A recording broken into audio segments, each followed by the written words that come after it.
আসসালামু আলাইকুম everyone, মার্জিয়াস blog থেকে সবাইকে জানাই স্বাগতম। আজকে আমি আপনাদের সাথে খুব সুন্দর একটা রেসিপি শেয়ার করব। সেটা হচ্ছে আজকে আমি খুব সুন্দর করে সবজি খিচুড়ি রান্না করব। আর সবজি খিচুড়ি রান্না করার জন্য আমি সব ধরনের সবজি নিয়েছি মোটামুটি। তো এখানে লাউ পাতা না হলে কিন্তু চলবেই না সবজি খিচুড়িতে। এখানে আলু, পেঁয়াজ, ধনেপাতা, তারপরে মিষ্টি কুমড়া, গাজর, কাঁচা টমেটো, দেন আমার বাসায় আরও কিছু সবজি ছিল, যেমন ফুলকপি, দেন ছিল মটরশুঁটি, ওলকপি, শালগম, বিভিন্ন রকম সবজি ছিল। আর সেই সব সবজি দিয়ে আজকে রান্না করা হবে। এখানে চাল ডাল ধুয়ে নিয়ে তারপরে এখানে সবজিগুলো ভালো করে পরিষ্কার করে কেটে রেখেছি।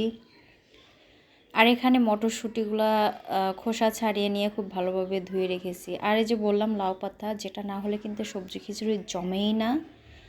আর কাঁচামরিচের পরিমাণটা বেশি নিব, যেহেতু ঝালটা খেতে পছন্দ করি। আর সবজি খিচুড়ি গরম গরম ঝাল ঝাল অনেক মজা লাগে।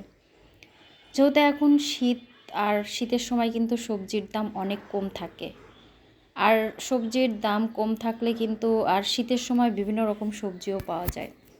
তো যাই হোক, কিছুদিন আগেও কিন্তু বাজারে একদম সবজির দাম এত ছিল যে বাজারে যাওয়াই যাইতো না। এখন কিন্তু আস্তে আস্তে সবজির দাম কমতে শুরু করছে।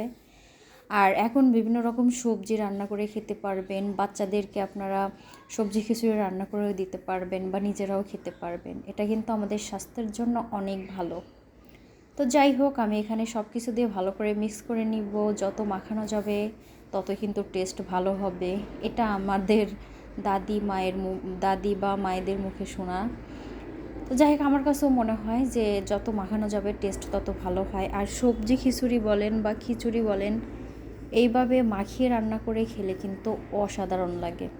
তো যাই হোক, আমি এখানে চুলায় দিয়ে দিলাম, আস্তে আস্তে হতে থাক। আর এখানে পরিমাণটা দেখলাম বেশি হয়ে গেছে।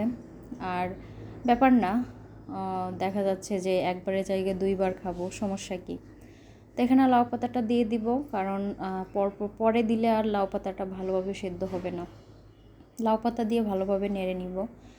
আমার মতো কারা কারা সবজি খিচুড়ি খেতে পছন্দ করেন অবশ্যই কিন্তু কমেন্টস করে জানাবেন। আর যেহেতু আমি নতুন একটা পেজ খুলেছি, সবাই কিন্তু আমাকে লাইক কমেন্ট সাপোর্ট করবেন আশা করি। তো এই তো সবজি খিচুড়িটা হয়ে গেছে।